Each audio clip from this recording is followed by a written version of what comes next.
Okay, I think we're going to go ahead and get started. I've got the signal that we're live.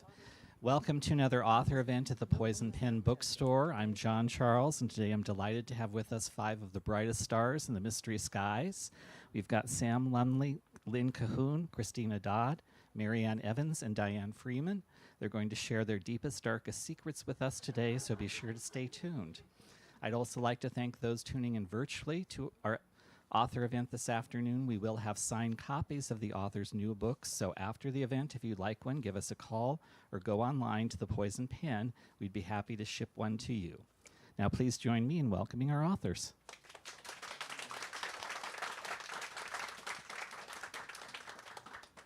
My first question for each of you, and we'll start with you, Dianne, is before you became a writer, you were a person. It's hard to imagine. So can you tell us a little bit about who that person was? Okay. Before I became an author, although I was kind of writing all the time, I was an accountant. And you can only get so creative in accounting before you get into big trouble. So writing was my creative outlet. So I did that whenever I was also a big reader, but whenever I couldn't find exactly what I was looking for, I would sit down and write it. And I would write what I would now call first drafts, but then I just thought really bad books. And once I wrote it, I was done, and I'd move on and start reading again. But yeah, I worked in accounting for 30 years. When I retired, I thought, well, why don't I try revising something? You know, taking it from that really bad book and seeing if I could make it something somebody wanted to read. And that book became A Lady's Guide to Etiquette and Murder, which is the first book in the series. Christina? I'm sorry, Marianne? Very similar story. Always a reader. My education is in engineering and physics. And I worked as an environmental engineer, and I had 3 children. And but I always wrote on the side because I needed a creative outlet, and you can only the right side of your brain kind of shrivels after a while if you don't do something creative. And when I was pregnant with my 3rd, I knew from the outset that I was going to be on bed rest for the whole pregnancy. So I had been writing short stories and poems, and there were periods in my life when I wrote haiku because that's all I had time to write. I published a couple. But anyway, I took the time when I was on bed rest to write most of a thriller. It took me 2 years to finish it after the bed rest was over because I had 3 little children. That was the book that got me an agent. It did not sell, but with the agent's guidance, I wrote the first book that I sold to Poison Pen Press. So it was a long process, but I think the process is part of the journey, so I enjoyed it all.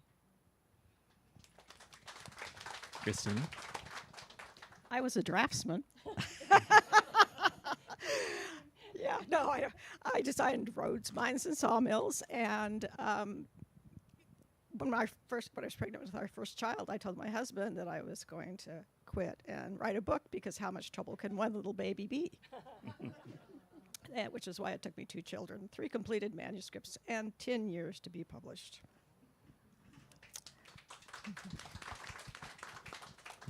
So I've been a lot of things. I went to school and I was going to get a writing degree, but they didn't have it.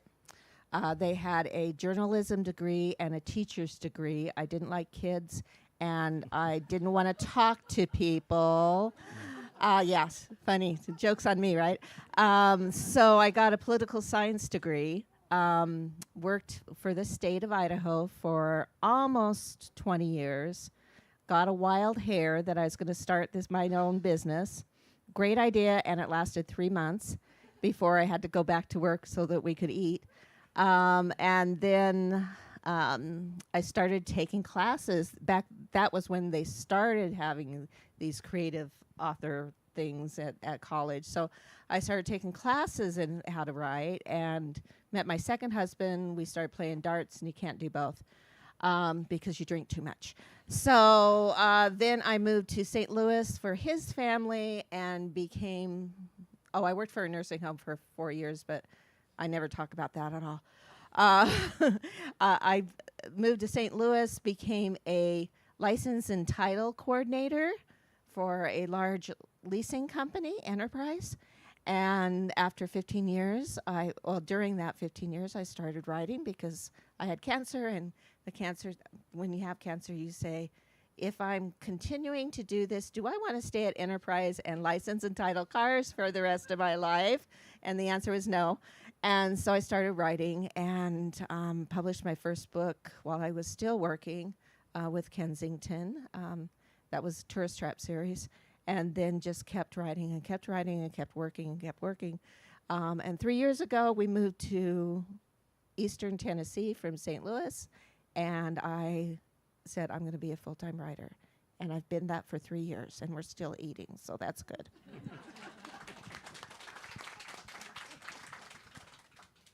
Hi, I'm Sam. When I had to write my author bio, I had to kind of think, okay, what can I say about myself that's remotely interesting? And I listed a few past jobs that I had. I think I said I was an amusement park ride operator and a college radio disc jockey. And those are true. I was a teenager when I was an amusement park ride operator, but I have my education is in historic preservation and museum studies, so I trained to be a museum curator. I was one for a hot minute, and it was fine. But actually ended up for several years working in school administration, basically kind of being the oil in the machine, keeping a small independent school running, which is a lot of work. And got really burned out doing that, which kind of coincided with COVID and shifting to work from home. And we got to a point where kids started being called back to school, and then they decided, well, if the kids are going to be here, maybe the adults should be too. And I said, I'm not interested in that.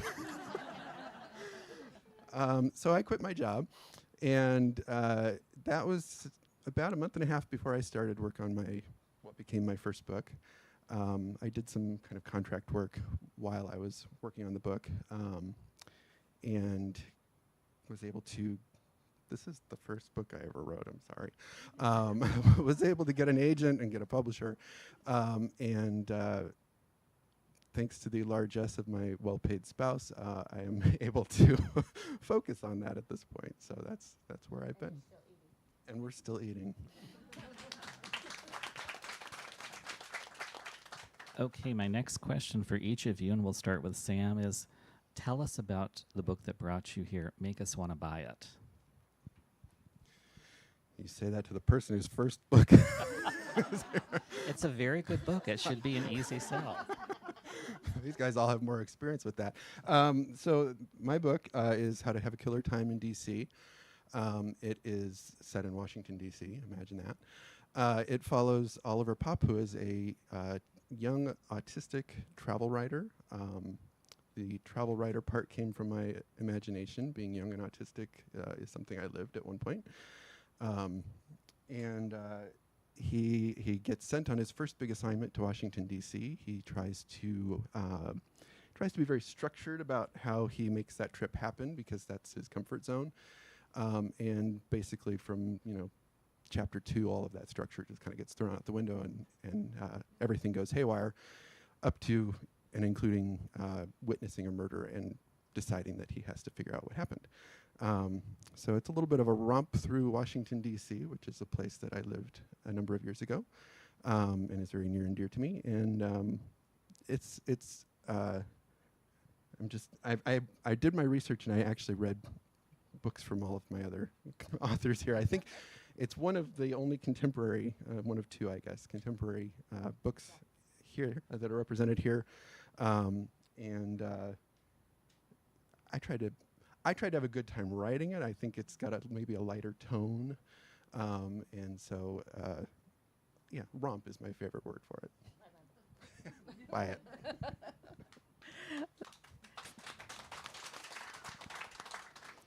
So I'm Lynn. I didn't say that last time, but I'm Lynn Cahoon. So what the book that brought me here, I have several series, and one of the series I write is the Survivors Book Club series, where she's in Sedona, Arizona, and opens a book club after surviving cancer and doing all that thing. So it's not a cancer book, which people freak out about, but it's a book what happens after the worst thing could happen. So that's the thing. So I'm doing all these titles, and I hate titles. And I either have it and I know what this title is going to be, or I have no clue in the world.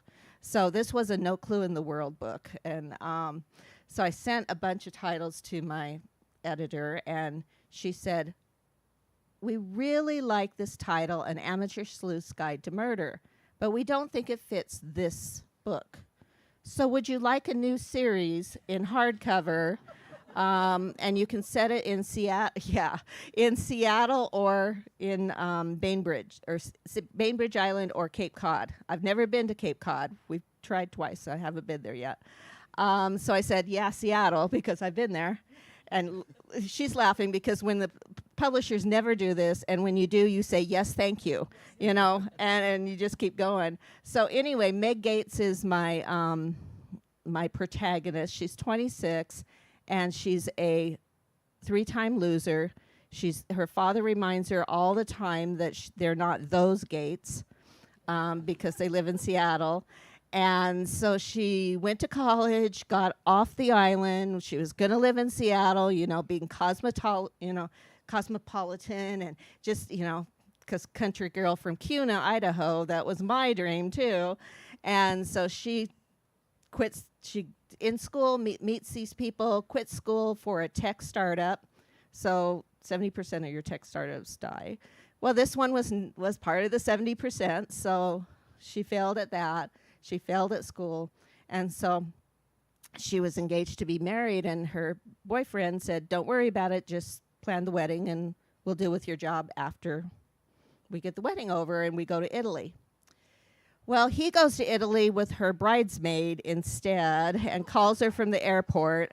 So you open the book up, and that first scene is Meg sitting there with her rescue Cocker Spaniel, Watson, and she's cutting up her wedding dress and drinking the wedding wine and making unfortunate Facebook posts.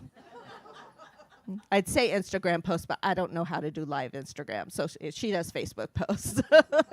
But anyway, so her mom and friends come to move her back to Bainbridge, and she takes the ferry of shame back to her hometown. She's going to live over her aunt's garage, which is a nice Airbnb that they had been renting out. She's going to work for her mom's bookstore when they really don't need her, but they made her a job for that. And her aunt got her a job as an assistant for this famous author who lives on the island. Well, I found out later that there's several famous authors that live on the island.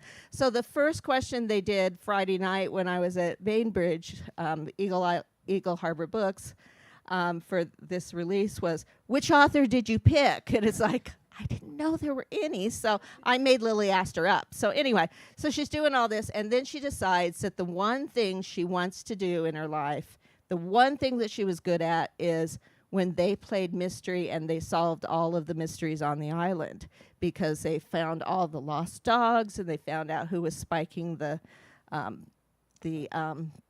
guy's stuff. And so she's going to write this book about how to be a mystery, how to be an amateur sleuth. And so that's her plan.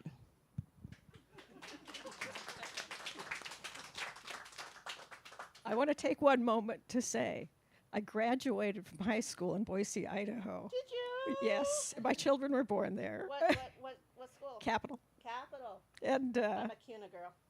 when you said that, Yeah. when you said Idaho, I was going. And then you said CUNA. It's like, wow. Anyway, sorry. Houses are going for $425,000 in CUNA.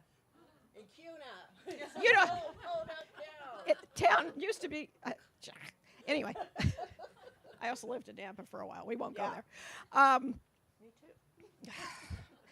This is why I don't read small town romance. I've lived in small towns. They're not romantic. But they're a good place to kill someone. Yes, they are. I wanted to many times.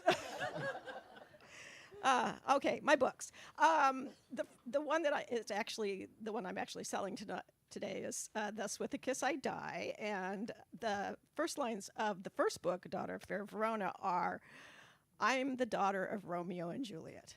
Yes, that Romeo and Juliet. Then she launches off into what really happened in the tomb, which they both survived, obviously. She's the oldest of 7 children, and she's the sensible one. Her entire family is always dialoguing and monologuing and exiting stage left, and she's the one that's just sensible. And they're all so poetic and dramatic. And so this is Rosie, and in this book, she's now engaged, and she goes to the palace, and a ghost appears, walks out of the wall, and she says, "You're dead." And he says, "Your father always said you were a bright girl." And so this is kind of a mashup of Romeo and Juliet and Hamlet.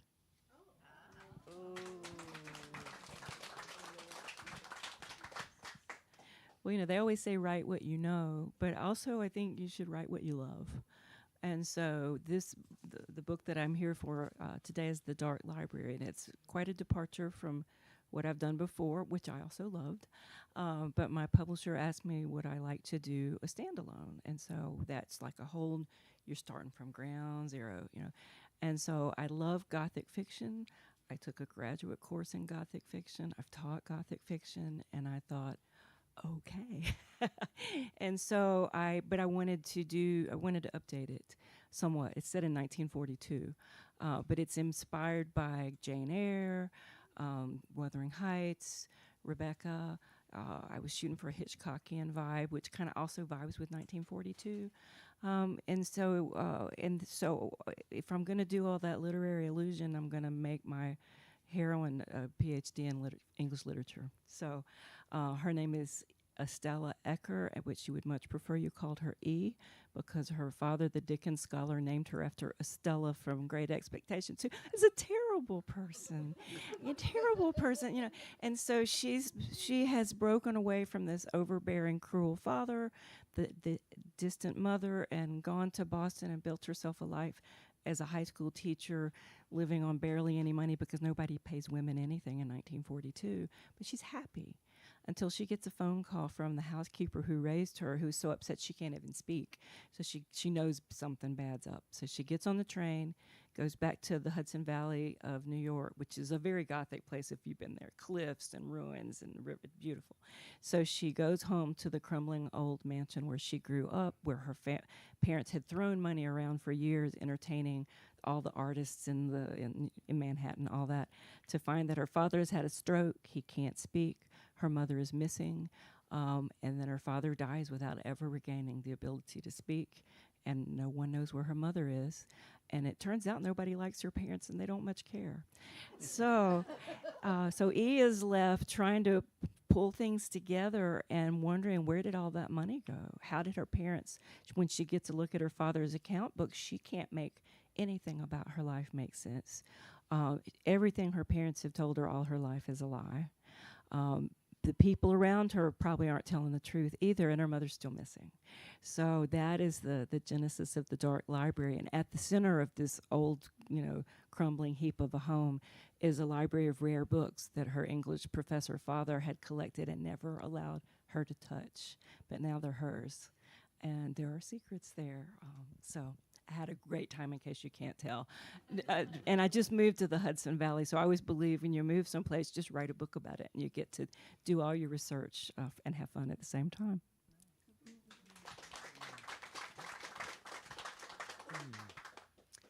A Daughter's Guide to Mothers and Murder is a book that brought me here today.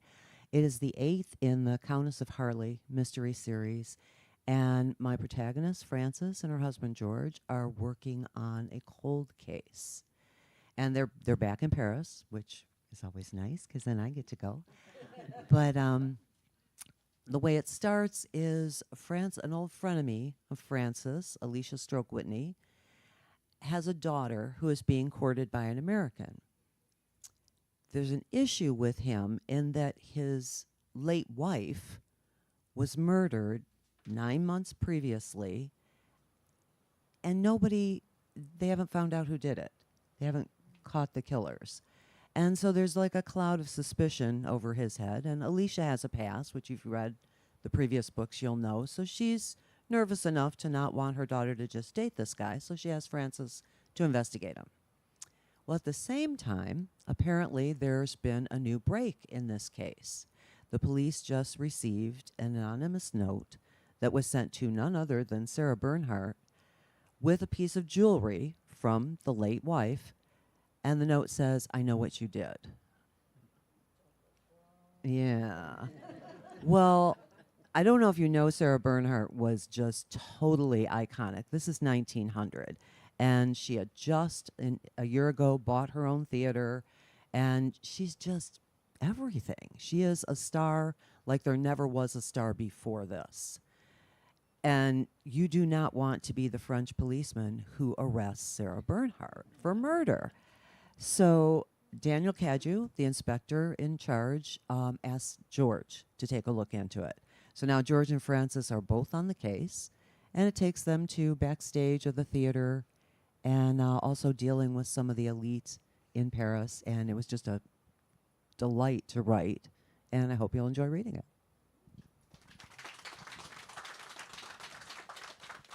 My next question for each of you, and we'll start with you, Dianne, is why mystery? You could write any kind of book you want. What made you decide you wanted to write mystery or suspense? I write traditional mystery, and I think I'm drawn to that because of my accounting background. There's like a format to this. And, you know, you're looking for clues, and believe it or not, that's very much what I did. In going through people's finances, you are looking for clues. So it just felt like home to me. Plus, it was always just my favorite thing to read. I grew up with Agatha Christie. Also some romantic suspense as well, too. And for me, historical mystery is huge because history is just my favorite thing. I love losing myself in the past. And it's also, I don't know that I want to deal with contemporary mystery where you have to know all the latest techniques and police procedures. And I just enjoy the fact that in 1900, you didn't have a whole lot of tools. You were kind of on par with the rest of us trying to figure this out. And I just really enjoy doing it. I wanted to respond to that last thing she said, which is, you know, because I've written contemporary mysteries and now I'm writing historicals, it's not just the police technology that's a problem, it's the cell phones. Because, you know, you start the book and the whole time you're thinking, how am I going to neutralize the cell phone? Because otherwise every book would end in chapter 2 when she dials 911. It's, you know, and so somebody has to steal it. You have to be out of range. You have, you know, she has to be unconscious, something. Moving back into historicals, it offers different problems because you have to research, but it is more like just normal human life, I think, to not have the technology. I think why I write mysteries, not this particular one even, but going all the way back to the beginning, I knew I wanted to write, and I've always been an omnivorous reader. I mean, whatever my hand falls on, sometimes it's the shampoo bottle in the shower, you know, but everybody always, you know who the readers are because they're the ones that laugh at that. But I think, you know, the story that came to me was a mystery, and that's the bottom line answer. The first story that came to me that was something a publisher wanted to read was a mystery. But I think the reason for that always comes back down to who we are, and the science background related to accounting is this innate bone deep sense of cause and effect that a science education gives you. If that, then this. If that, then this. And so plotting, I think, comes more naturally. And also editing, which is the very important part of writing, is that you get to the end of the book and you realize, oh, I didn't set this up. And that all goes back to cause and effect and logic. So I think mystery is a natural for numbers people. So.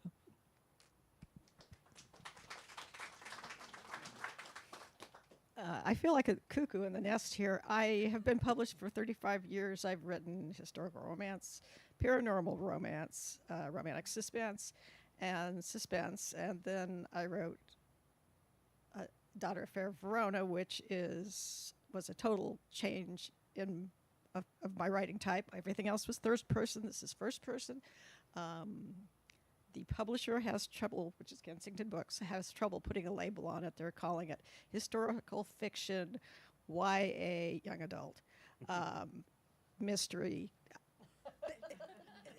humor. I don't know. So I think for me, because I've been writing longer than you ladies, I just, if you write for long enough, I felt like I would write my way through a genre, and I would start worrying that I was plagiarizing myself, and that I would move on and try something else. And you always learn something new when you write a new genre. It's always very exciting to me to do it, and it's a challenge. And so far, it's working out. That's a good answer. So I started writing 4 chapters of anything I thought of. And I get to the 4th chapter and I go, well, I can't write suspense because I don't know what I'm doing. Throw them away. And then I'd write a YA and I can't write YA. So I moved to St. Louis and I was talking to a friend of mine, Laura Bradford. And this was like one of our first meetings. And she said, so you write all these different genres. What do you really love? And I go, what is she talking about? But romance. I love writing romance. And so she hooked me up with RWA, which was the where you learn to write romance back in the day. And I started writing. I finished a book, which was really bad. I finished another book, which was better, and I sent it out, and Harlequin kept it for a long, long time.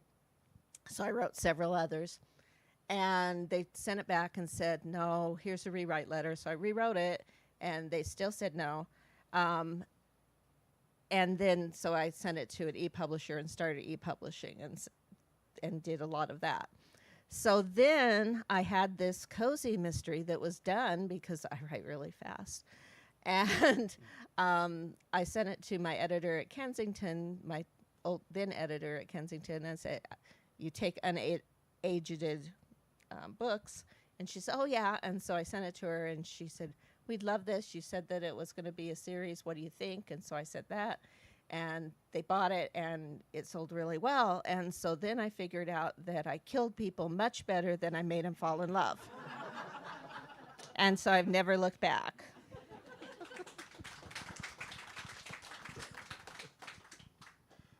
I don't know how to follow that. I mean, I think like everyone here, I'm a reader of mysteries, going way, way back. My parents we would sit down as a family and watch Murder, She Wrote at a very impressionable age. And Columbo, which is the thinking man's Murder, She Wrote, I guess. But and then I would steal my mom's mystery books from the library and read those, and they were also not really age appropriate. But when I decided I was going to try to write something, I started from wanting to write about an autistic character and have a sort of a journey of growth for that person. And I'll speak in broad generalizations here, but autistic folks tend to be fairly logical, systematic thinkers. And so I had to think, okay, what's really going to destabilize this person? And kind of push him outside of his comfort zone and push him to learn something about himself and grow. And a mystery felt like a really natural fit for that. It's an extreme situation to confront death, to confront danger. He also confronts a little bit of romance, and I threw a few other things in there. I came to mystery both as someone who, I felt a certain familiarity with the genre, but it felt like the right fit for the character, for what I wanted to do with him.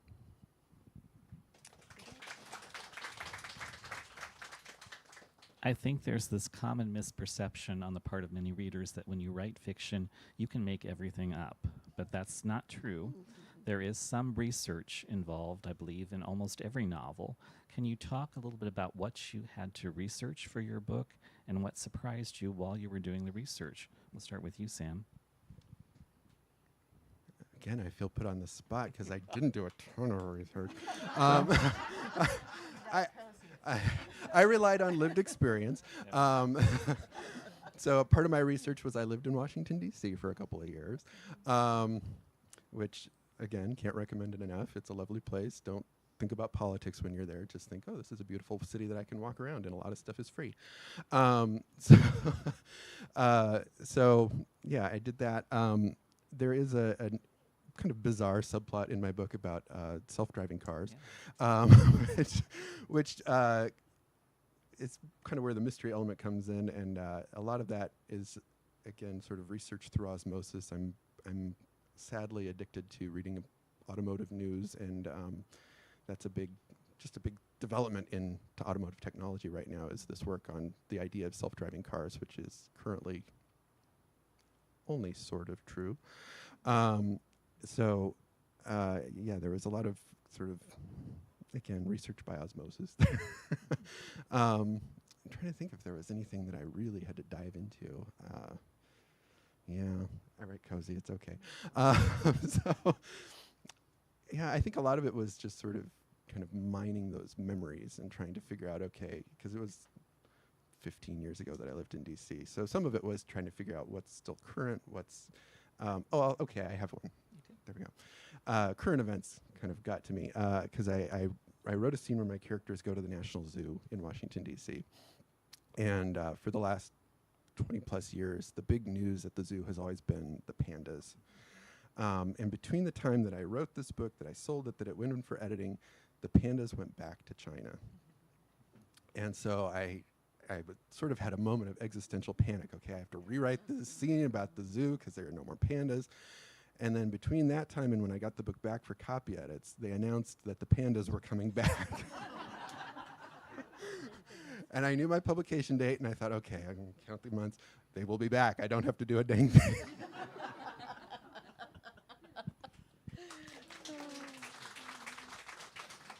I love the pandas. A lot of people in St. Louis were attracted to the giraffes, and she was having a baby, and so there was giraffe countdown for a long time at my old job. Because I thought I knew Seattle, because I'd been there 3 times, ha ha ha.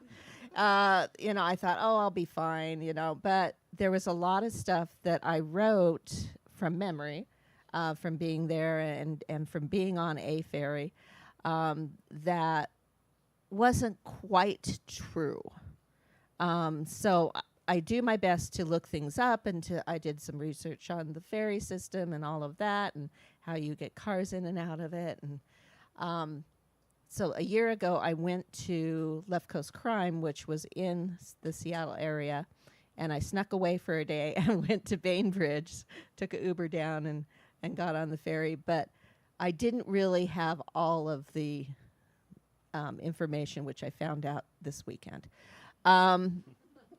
The ferry doesn't always take all of the cars that are waiting for it. So I was sitting there for an hour waiting for the ferry, which is not a good thing, especially when you need to be somewhere.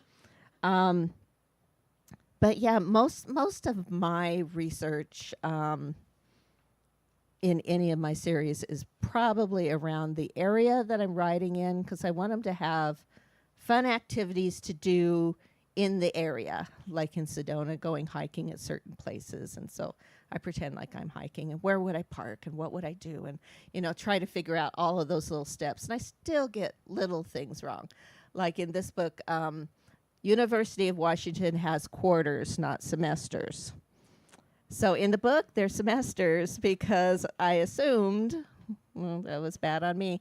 I knew that Seattle Pacific had 3, I don't even know what they're called. It's like trimesters. Yes, Seattle Pacific, because my son went there. So it's little stuff like that that I research, and I'll get into a rabbit hole, and so then I won't have to write that day because I've used up all of my writing time in this rabbit hole looking things up. But that's what I do. I do want to say, though, Lynn, before you go on, you did get the bookstore part right, working in a bookstore. Oh, good. Well, this is my third bookstore in 3 different series, so I appreciate that. When I first started writing the bookstore, it was all about Jill wanted a place where she could sit and read.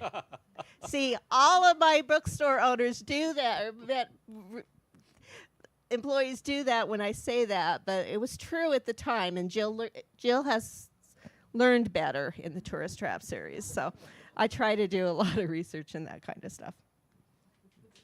I got it. When I started to write the Romeo and Juliet series, the first thing I did was Google, when did Romeo and Juliet take place? And the answer is between the 13th and the 15th century. Oh, that's right there. Yeah. Yeah.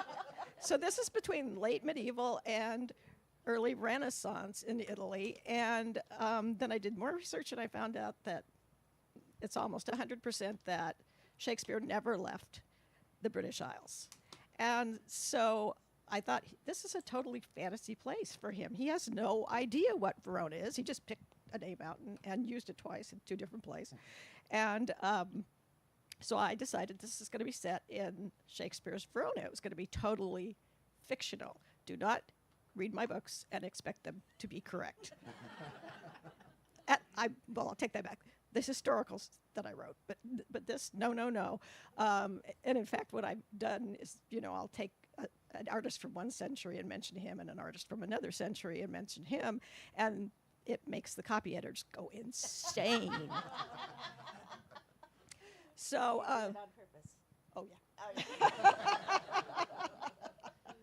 This is like book 62 or something like that. I could take my revenge.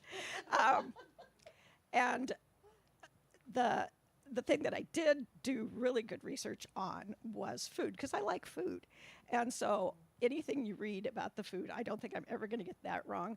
The main thing to know about before the 15th century was that Columbus discovered America in 1492. We all know that. All right, think about what we know about Italian food today.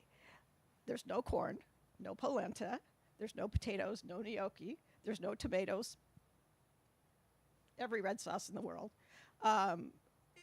There's no zucchini, there's no squash.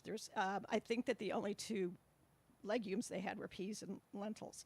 And so all of you could depend on the food that I'm talking about in these books. That's going to be correct. But everything else. Well, before you go, Christina, you did get the politics at the time right with that kind of rebel, I'm not sure what to call them, force that was storming the city. The city-states were always fighting. And yeah, then you had that group of people that were kind of... the okay. Yes. I'm going to say this, and then everybody's going to laugh. It's not my fault. I didn't make the word up. The flagellants. Connie Brockway giggled every time I said that. They were the guys who would, after the time the plague started, they would go around and they would cover themselves completely except for their backs, and they would whip themselves as a penance, trying to obtain the grace of God to stop the plague. It didn't work very well, and it kind of ended up being a big fat mess. And in fact, the church, which at first encouraged it, then eventually banned it, and it ended up being quite the deal. And yes, this is in book 2. Yeah. Thanks, Joe. You're welcome. I do like to give you some credit, Christina, when it's deserved.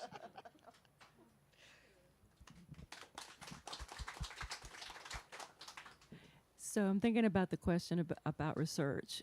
I do like my research. It's a lot of fun. And, there's 2 purposes for it, because you don't want to make a mistake. You want to get everything right. You don't want to take somebody out of the story. But the flip side of it is getting interesting details puts people into the story. And when you're writing about crime and murder, and most of us don't stumble over dead bodies. And so I think it's really important to create a realistic world around my not realistic stories to make people at home, make them feel immersed in the story. And so that's my thinking about the research. What I did for this one is, since I was moving to the Hudson Valley, the setting research was easy to do. And it's great because I can go out and take a walk by the river and get some concrete details that are a little bit more specific than blue water, brown cliffs. So it helps to just the artistic part of your work to have some specific things. So I did that. Other research that I did, I'm going to mention and kind of be vague because there's spoiler things going on. But my book is set in 1942. World War II is going on. This is the American home front in New York.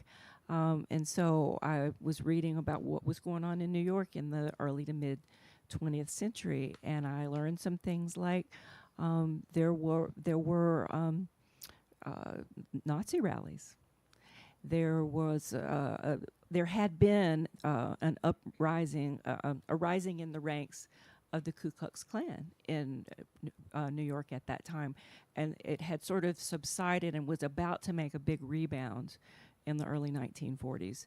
So you've got this bucolic, beautiful little small town village, and then the undercurrents is you don't really know who your neighbors are when there are things going on like that. And as I've said, this is a gothic, sort of creepy, suspenseful. So you've got the beautiful little town where everybody grew up there and has lived there all their life, and it looks perfect. But underneath, maybe there's a Nazi next door. And at the college where my character works, it's beautiful liberal arts college, a life of the mind, but there's this hole because the war has taken the young professors away and a lot of the young male students, and so everybody's walking around with this loss that you almost feel more than you think about because you miss your young men, and so I tried to write that in there. And then I thought, well, if I were the government, who would I keep an eye on in times of war? And I'm going, probably professors of political science and military science and mathematics and physicists. And my last two historicals were about the physicists who won World War II for us. So you've got this beautiful little college, but then you've got these people here that you're not really sure what they're doing. So by doing some research into the historical milieu that might or might not have any bearing on the book, it helped me give the feel of what this place might be like. So.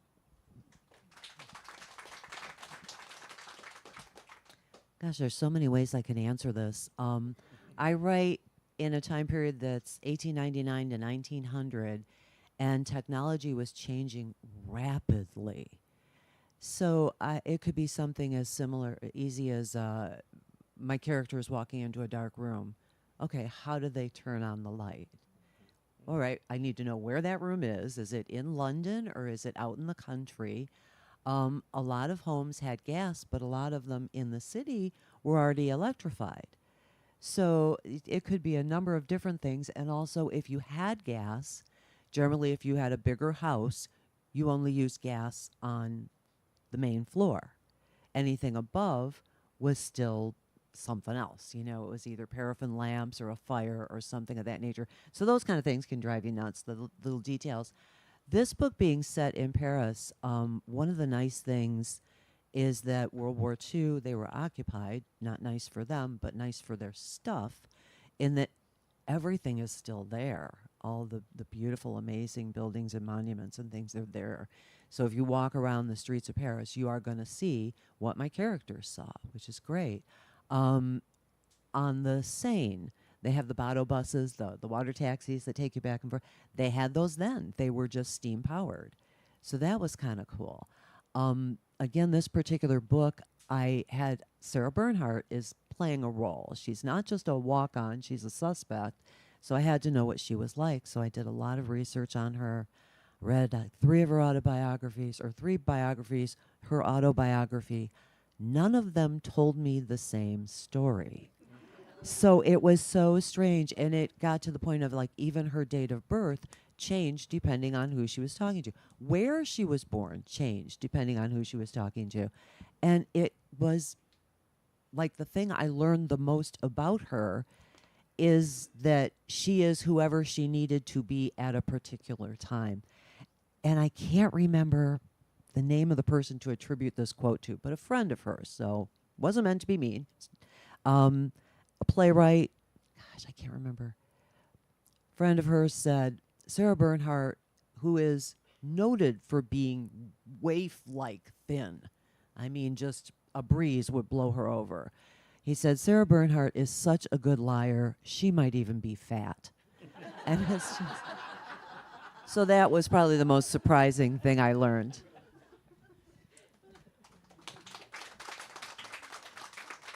Before we open it up to audience questions, I'd like each of you to tell us as much as you'd like about what's coming next from you and how we can find out more about your books, what social media you're on. Dianne, want to start?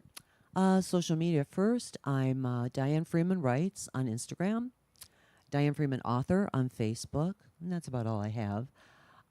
What's coming next, you say? Also there's my website, difreeman.com. I am writing a Christmas book next. So it won't be coming out in July. It will be coming out in October of 2026. The title at the moment is A Christmas Guide to Family and Murder. Frances and George are back in England, and Frances wants to stay in London, but she is overruled by the family who want to go to George's sister Fiona's country mansion in Norfolk. And they've heard there's going to be snow. The girls from France are used to having snow. George and Rose they've never seen snow. They would like a nice white Christmas. And Frances, okay, fine, we'll go along with this. The weather comes through. They don't get snow. They get, at that time they called it a hurricane, but now the weather system says no, hurricanes are not that far north, so it has to be a gale. But it just destroyed whole parts of the town. So George and Fiona's husband go off to help rebuild things, and Frances finds a dead body. It's the coroner. Along with George and Frances are the police department who kind of went. This is a small village, so there was just the sergeant and a constable, and they are both gone.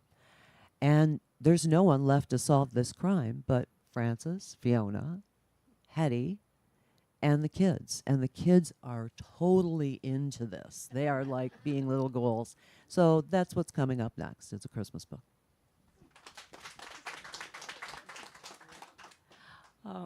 The easiest way to get to my socials is go to my website, which is marianaevans.com. That second A in Anna has made electronic life for me so much easier because I got my name from my website. On Twitter, I'm at Mariana Evans.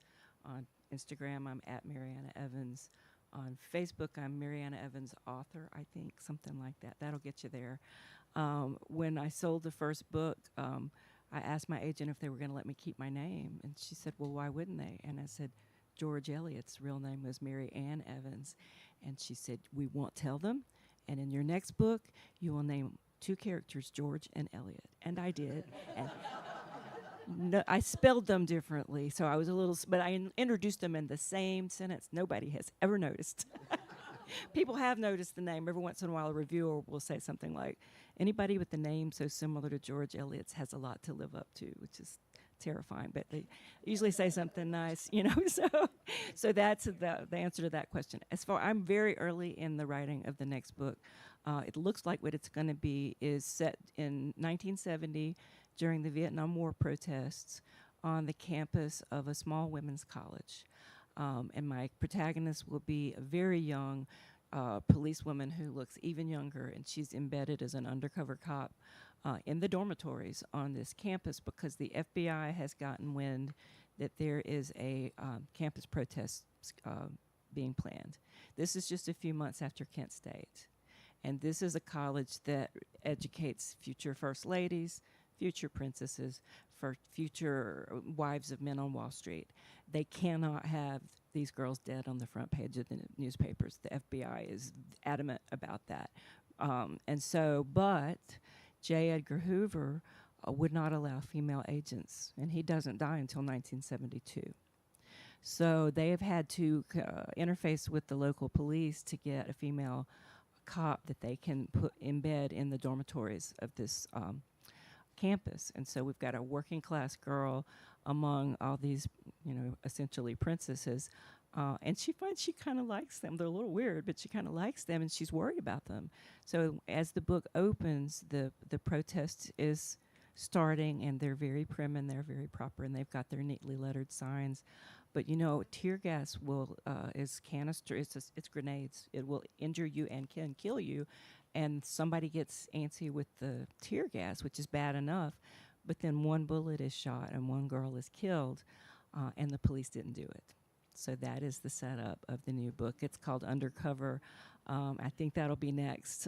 So fingers crossed. All right.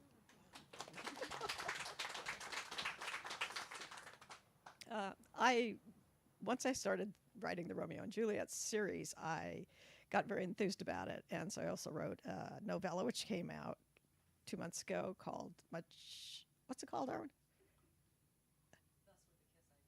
What? Thus with a Kiss I Die. No, that's the name of this book.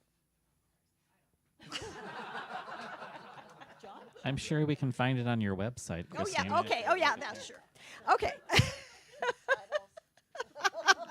Well, when you start twisting the Shakespearean titles, okay. Much Ado About Mistletoe is coming out in October. Okay, that is the Christmas novella, and then I wrote one that came out a couple of months ago, and they're both an ebook, of course. The next book that will come out probably next July is the third Romeo and Juliet book, and I wanted to call it My Big Fat Verona Wedding. But they wouldn't let me. They're not smart. No, it's actually a pretty good title. And so, so basically, you have to think about the Romeo and Juliet. I mean, they brought peace to their families, but it's the Montagues and the Capulets, so they still hate each other's guts. They call it the good old days when they were knifing each other all the time. And they're getting together for this wedding. And then there's the groom's family, and the whole thing is a riot. I've been having a great time writing, and I'm still writing. And it opens with, of course, a sword fight. All the families are just like ready to draw blood, and goes on from there. So much fun. And then let me start with the important story about this, which was we went and did research in Italy, which if you are writing this book, you can take it off your taxes. And we went because in my stories, the Montagues are vintners. They grow grapes, and they make wine, and they're very famous for being good at it. And so I went with my husband and my daughter Arwen, and we were on a tour of 3 wineries. And the first one the man was a college professor who had retired, and he had built this beautiful winery, and he was making this wine, and there was a whole group sitting there at this table, and everything's laid out beautifully, and there's little bits of food over here that's going to match with the wines, and all the wines are poured, and we're just sitting there looking at it. And he's a college professor, and he has a captive audience. And so he's going, okay, you want to look in the glass and see the round circle there, and you want to sniff it for 5 minutes. I don't know what the whole thing was. He just went on and on. We're sitting there staring at the food, staring at the wine, staring at the food, staring at the wine. And it was my daughter and me and my husband, and I suddenly get a text, and I looked at it, and my daughter had sent me a text that said, "You're going to kill this guy in a book, aren't you?" Yes, I am. So that's what the third book's about. You can find me on ChristinaDodd.com. I also did a special website for the Daughter of Montague series, which is this one, simply because I knew it's so different from my other stuff. I knew some people would not be interested in the other books, and so I did that. You can, of course, find me online. I actually do TikTok, too. Go to either one of the websites, and you can just click through. The main thing I ask you to do is join my newsletter. I actually get fan mail on my newsletters, and they're a lot of fun. I work at them, and I really enjoy communicating with my readers, and so that's been a great source for everybody. Yeah, LynnCahoon.com is my website. I have all of my series there, all of my books there, and I do a newsletter there. You can sign up as well. I try to do it twice a month. Sometimes months get busy, so we'll see.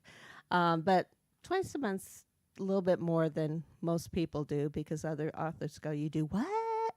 But whatever. I'm on Facebook mostly. And so you'll see me most days there on Lynn Cahoon Author. And then I have Lynn Cahoon, just my personal page, which is turning into a personal/business page because people sign up there instead of the author page and whatever. So you're welcome either page. It doesn't matter. My next release is the end of July, and it is 7 Secret Spellcasters, the 7th book in the Kitchen Witch series, which is set in Idaho. The Christmas release is Merry Murder Season, and that is a tourist trap book. So, and then the next one in this Amateur Sleuth series, the Bainbridge Island series, will be out in late April. So we'll see then.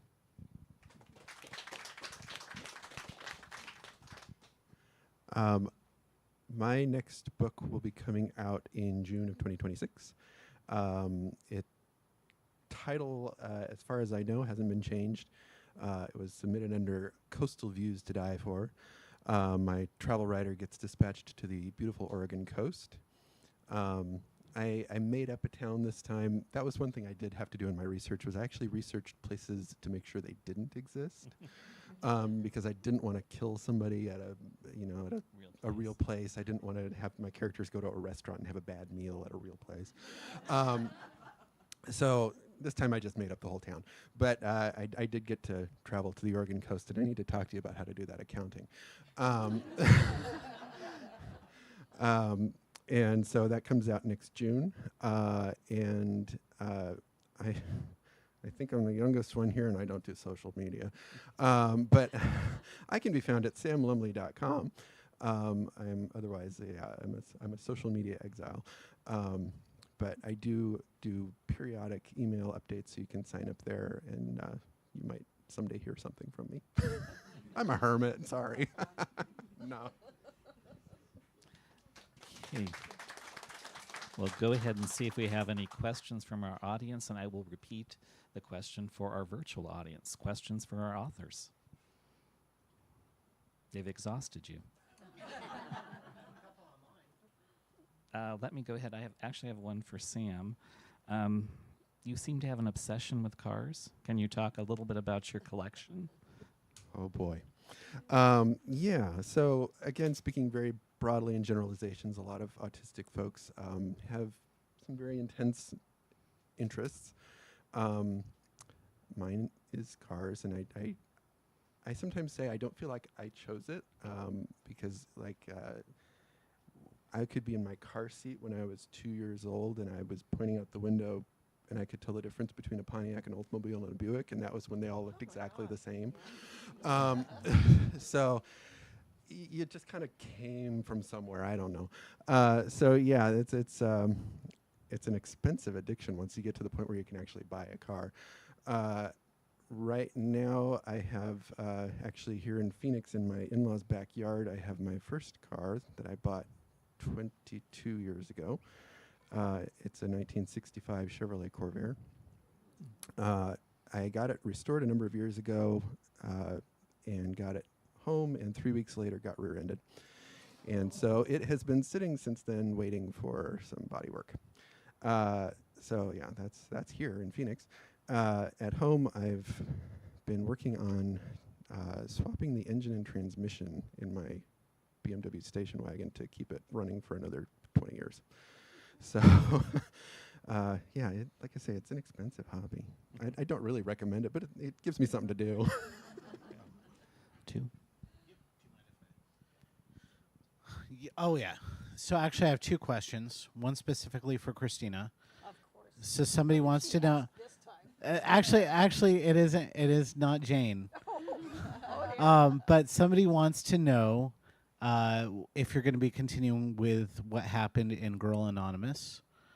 And Not right now. I'm not under contract for that. For Okay. The suspense right now. yeah, and the final question from Stefania in Italy, because you answered her if you had gotten the chance to see Verona. It sounds like you answered that. She wants to know from each of you, what's the nicest compliment you've ever received on one of your books that just sort of touched you? Surely you've been praised at least once in your writing career. That's hard to answer. I've got one. Okay, go. All right. When I had written book 20, my mother, who's the only person who would ever do this, went back and started at book number 1, and she read them one by one up to book 20, and she told me, she said, your writing, I can see how it has really improved, but I still like your first book best. So I mentioned that I used to go to RWA, and they had big conventions and tons of authors, and the publishers would donate books, and then they would sell them, and then they'd give away the money, I think. To literacy. To literacy. So I was sitting there with my little books in front, and I think I just had Tourist Trap at the time, so I had one set of Tourist Traps. And I was talking to Mary Burton, who had tons of books, and you know, we just talked a lot. And this guy comes running up, and usually you don't see guys at RWA, but he said, I'm so glad I got here before it closed, and the parking was bad, and I couldn't get parked, and he's just talking and trying to catch his breath, and I'm smiling nicely because I know he's here for Mary, you know, and waiting for them to start talking, and he said, I love your books. And he's like looking at me. And it's like, you do? And he says, yes. I said, no, I write the Tourist Trap. I'm Lynn. You know, and he says, no, I know who you are. And this was in Florida, and he had come from Cuba, and his father, or Puerto Rico. His father had just gone through hospice, and they had taken my books to read while he went through hospice, because you could pick him up and read and then set him back down, and when he woke back up, they'd start again and start reading. And he said that he just enjoyed the story, the father enjoyed the story so much, and it just was something that they bonded together. And I thought, this is why someone writes books right here, because that's how I found Cozy Mysteries, was during cancer treatment, because I liked them and they kept me out of my head. I could be somewhere else, and I passed that on to someone, and so that was amazing.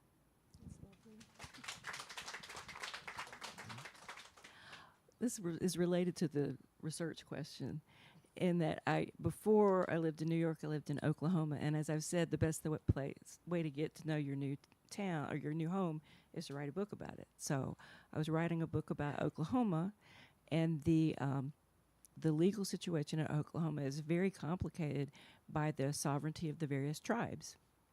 And so I had a murder that was taking place in Muskogee Creek country, and I got on Facebook and with this desperate plea of, I need to talk to someone in the police department for the Muskogee Creek Nation, and they don't have email addresses. And I don't just want to call and explain myself. You know, does anybody know anybody? And Facebook is amazing, because I heard from a registered member of the Muskogee Creek Nation. She says his name is, Daniel Wind, I think, and I'll put you in touch. And I actually got to go over, interview him, find out about the very fancy jurisdiction. Sometimes they'll dispatch someone to a crime scene without knowing who has jurisdiction, because it varies from piece of property to piece of property. Learned a lot. It was great. So then I wrote the book, and I became friends with the woman who put me in touch with him, and visited with her, met her father, named a character after her father, all the things. But anyway, when the book came out, she said how much she enjoyed my sheriff in the book, who was not modeled on the young man I talked to at all. He was a much older man, very, wise and, someone my character could depend on. And she said, when he talks, I can hear my elderly relatives. And I thought, oh, that means really, it meant a lot. So. I have had a lot of really lovely compliments. My problem is my memory. I can't bring them to mind. But there was one that does stand out. A woman wrote me saying, similar to her husband was going through cancer treatments, and she wrote me thanking me for, I think it was a Ladies' Guide to Etiquette and Murder, and said, that just got her through without getting pulled down to the depression that she would have been, she supposed, during those treatments. So that to me is, I agree. If you brought somebody through that, my book was her companion. I was really proud of that.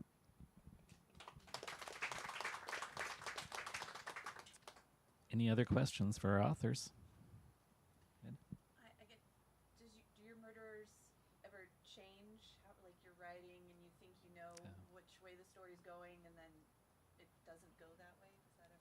So the question for the authors was, does the identity of the murderer ever change in your books? I can. Oh, I'm sorry. The second part of your question, yeah, the story changes constantly as I'm writing it. Even though I outline pretty strictly, the story can change. But I've only ever changed the murderer once. That usually is pretty much cut and dried for me. I will say with my first book, when I started it, I did not know for sure who was going to be the murderer. So I kind of developed a cast and was like, okay, eeny, meeny, miny, mo. The second book, because it was contracted before I wrote it, I had to write an outline, and I still changed who the murderer was. Because I got to a certain point, I was like, this is feeling a little too predictable. And so I felt, okay, who can I pin this on that would be more of a twist? And so, yeah, it did change.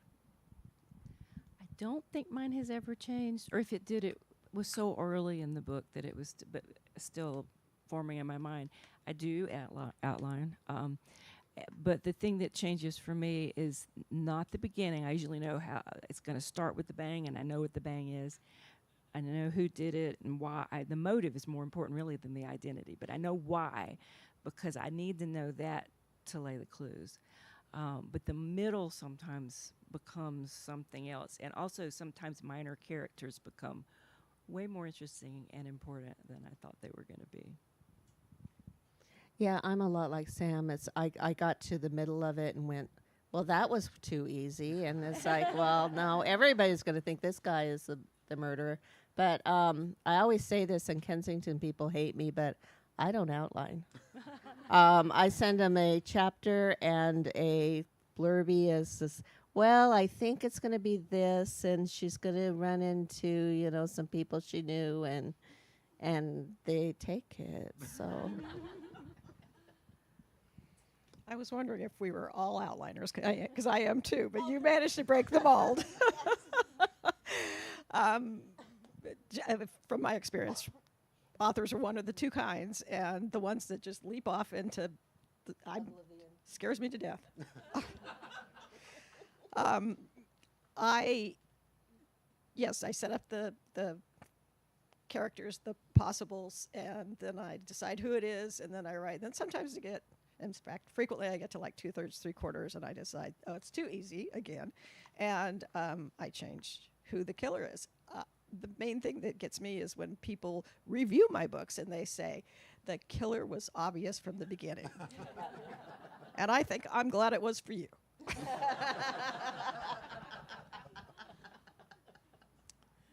Time for one last question, if we have anyone. Okay, I'll go ahead and ask Marianne. You're not just a fiction writer, you've written nonfiction too. You're an academic mystery scholar. Can you tell us a little bit about that book? Oh, thanks for asking. I just finished 10 years teaching creative writing in the genre field, so teaching people to write mysteries and thrillers. I retired just a month ago from doing that, and for my professor job, I needed research. So my PhD work was in the work of Agatha Christie. And so, specifically, my interest in Agatha Christie was the way that she used real life laws to craft her her imaginary worlds and stories, which we all do. I mean, if murder is not illegal, then it's a whole different story. So the laws do matter. And so that's what, and then also my work is focused on the way she writes her women, because, you know, she wrote for more than 50 years. And during the time she was writing, women were getting the vote. They were starting to serve on juries. When she started writing, women were not married women were not even considered individuals under the law. So all of these things changed. Women started to be able to own property, and by right after she died, Margaret Thatcher became the first prime minister. So that in one lifetime, in one writing career, all that happened. So that was what pulled me into it. And as a result of that work, the book that he's talking about came out a couple years ago. It was the Bloomsbury Handbook to Agatha Christie. And Bloomsbury came to me and asked me if I would get a group of scholars to just basically put together this current state of research into her work. And it came out in 2022, was nominated for an Edgar and an Agatha and a McCavity and the HRF Keating Award in England. And it was one of the highlights of my career that I could have never anticipated. So it was a lot of fun. I have a proposal in for my dissertation to be made into a book. So just in correspondence with that editor right now. So cross your fingers for me. But even though I'm retired, I still have a soft spot for Agatha, and will probably keep writing about her. That's lovely. Why don't we go ahead and thank our authors, Sam, Lynn, Christina, Marianne, and Dianne, for being here today. And thank you, virtual audience, for tuning in. Yeah. Oh, thank you. We do have copies of the author's new books up front if you need them. If you give us a couple minutes, we're going to get them situated up here. They'll be happy to sign. And